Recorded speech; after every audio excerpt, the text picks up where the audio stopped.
some of the folks are wondering, why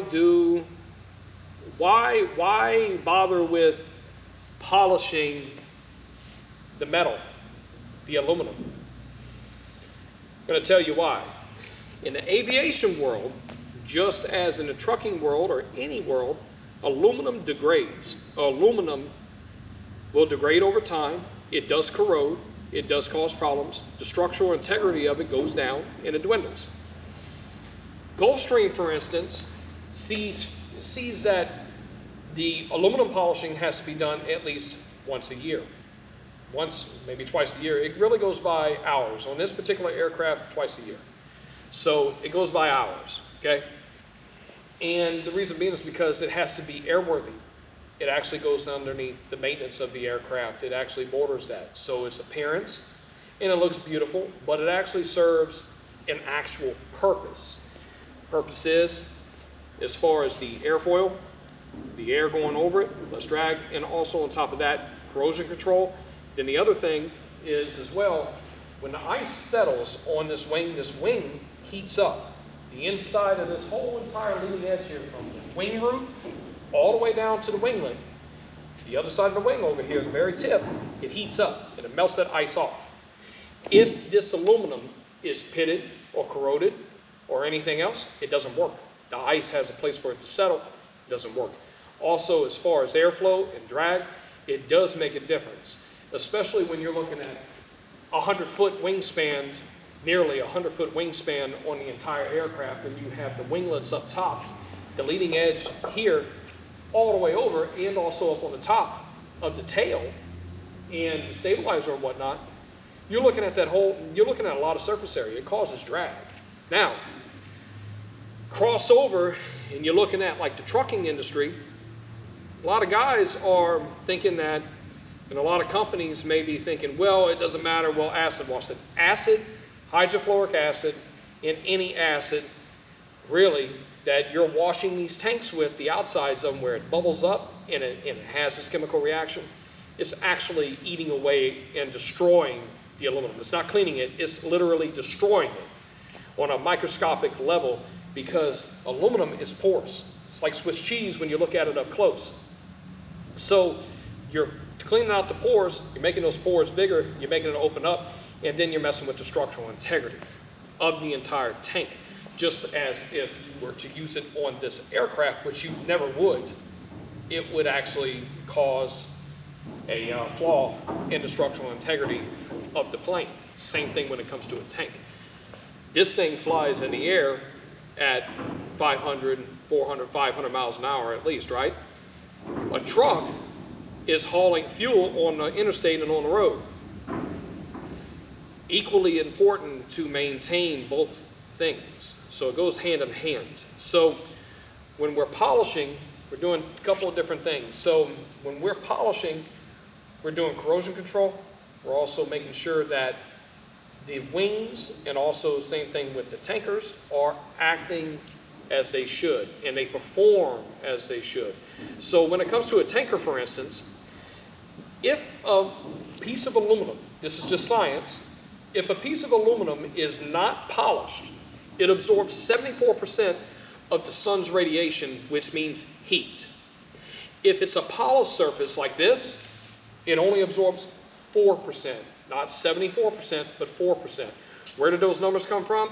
They came from the actual chemistry and physics handbook, which is a universal handbook. You can look it up. So not pulling that out of the air, that's just science. So when you're looking at an aircraft, it means something because it keeps everything cool, the light's reflecting everything, and the components that are in here are actually protected, more so than if it wasn't polished. So that's another thing. When it comes to tankers, you're looking at thermal expansion. Thermal expansion of the fuel and the contents inside. If it's unleaded fuel or refined fuel, thermal expansion is when the fuel heats up, it expands. And that is a problem because when a gasoline company, or not a gasoline company, but a logistics company, is going to deliver, let's say, 2,000 gallons that was ordered by a gas station, they are reading 2,000 gallons. But because of that tank being heated up, that gas expands, and the gas station, even though that they're saying that they're getting 2,000 gallons, they're actually getting shorted. Because once it goes into the ground, the fuel goes into the ground where it's a cool 65 to 70 degrees, guess what? The fuel volume is going to shrink, it's going to come down, and now the gas station is shorted fuel. Seems like, well, that's okay. Now if they catch up, the logistics company now has to eat that. They now have to pay for a comp on the fuel, give them money, or give them the fuel. Now that causes a logistical nightmare in between all the other deliveries, and now you're having to give them fuel, extra fuel. And then it's more wear and tear on the trucks, more man hours, more everything is just a real conundrum. So it's imperative that it get done. The corrosion control, it keeps the aluminum sealed. So if you were to put water on this, it would just run off. Same thing on a tank. It also makes for inspections to go a lot easier. This wing, just as a truck or a tank or a tanker trailer, if it was corroded and it looked like crap and it was dirty and it looked awful, you cannot spot imperfections. You can't spot as easy. You cannot spot little bitty divots, little bitty dents. You can't spot cracks as easy. You can't. But if it's polished, if you're just looking down at it like this, guess what? You're probably going to see a wave. You're going to see a crack. You're going to see something going on with it. So this is food for thought. So this is one of the things I want to talk to you all about. There seems to be some confusion or either just ignorance that people have on why this type of stuff is being done. The other thing is too, okay, aside from all that, think about this. If you have an aircraft or if you have a tanker, okay, let's say a tanker company, right? You have a logistics company. You have tankers. And you're thinking, man, I can't afford it. Okay, why? If you're really doing great in business, it's an investment in your business. The business is delivering fuel. It's delivering that product. It's delivering food. It's delivering whatever you're delivering in that tank. That's what your business is. Brand image. Okay? If someone sees that you can't keep up on your trucks and you can't keep up on your equipment and make sure it looks good and you don't take pride in your business, then how can a client think that you're going to take pride in the product or the service that you're delivering to them? How? They can't. And that's the reality. Perception is reality. Perception is reality. Doesn't matter what you know, it's what you can prove. And if someone's sitting on the side of the road and they're saying, and they see your truck going down the interstate, or just like if they see this airplane land and it looks like crap, what's that going to say about the owner? What's that going to say about the pilot? What's that going to say about the pilot management or the aircraft management? What is that going to say? It's not going to be good. So we're in reality. You're judged on how you look. Just as keeping an aircraft clean, because people ask all the time, why are you keeping it clean? Resale value. If you have an airplane, if you have a tank, if you have a boat, if you have a car, anything that is any type of vehicle on the road, you want to keep up on it. Anything that's in the air, you want to keep up on it. It's resale value. It's also maintaining its maintenance. If you have an aircraft and you're not taking care of it, do you really want speed tape stuck all over it? No, you want it to be shiny, you want it to be pretty. The insurance and the operating cost on these aircraft are enormous. Why not reflect that in how it looks? How is that going to reflect to the person that actually owns the aircraft if the aircraft looks horrible? This aircraft looks great. When you see this thing touch down, the first thing that you think is, that's somebody. That's somebody I want to know. That's somebody I'm interested in what they do for a living. I want to know what they do in life. Man, they're successful. But they come in and the Brightwork's messed up and the paint's faded and it's got splotches on it. And trust me, there's a lot of aircraft out there. I know that the people that are aviators watching this, I bet y'all know that. You see those airplanes and they land and it's like, yeah, Lee, man, he can't even afford a hangar. He can't afford to have the plane. What's he doing? He's faking it? What's going on? That's a whole nother thing. You can't keep up on it. You have tanks and you have trucks and you're not keeping up on them. It looks like you're struggling financially.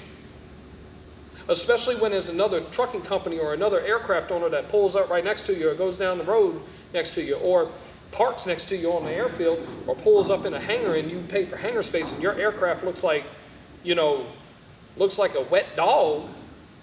And then you have something that's a, you know, a Doberman pinscher, you know,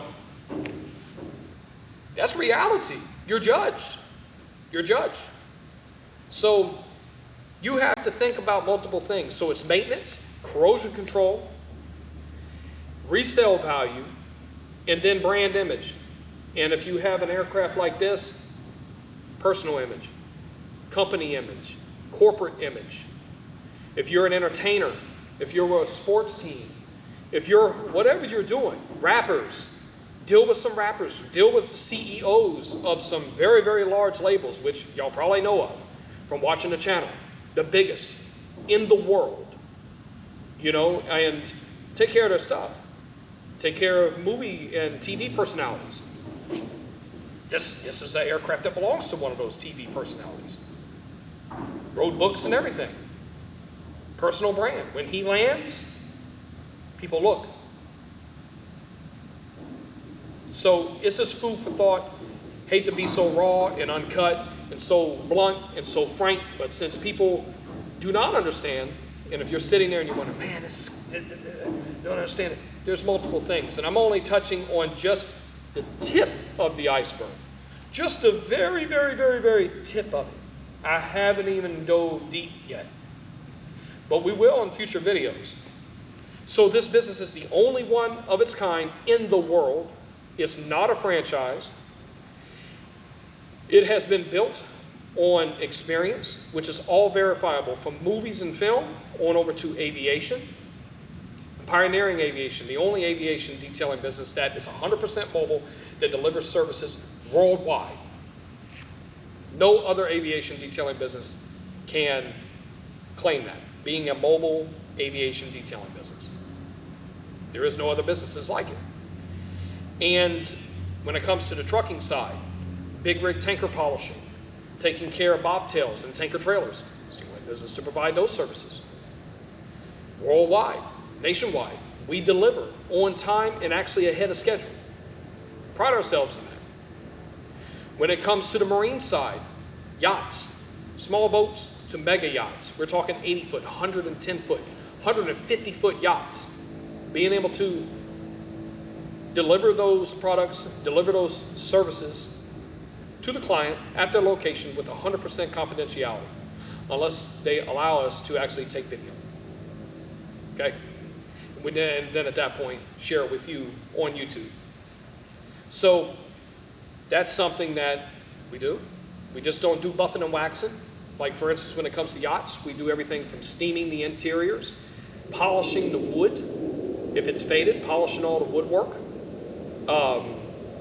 Everything from that to coating the glass that's inside the showers, all kinds of stuff. Laundry, we also do carpet extractions. There's a lot of stuff we're talking about in yachts. If you have been inside of a yacht, you know it's the entire floor, it's rooms.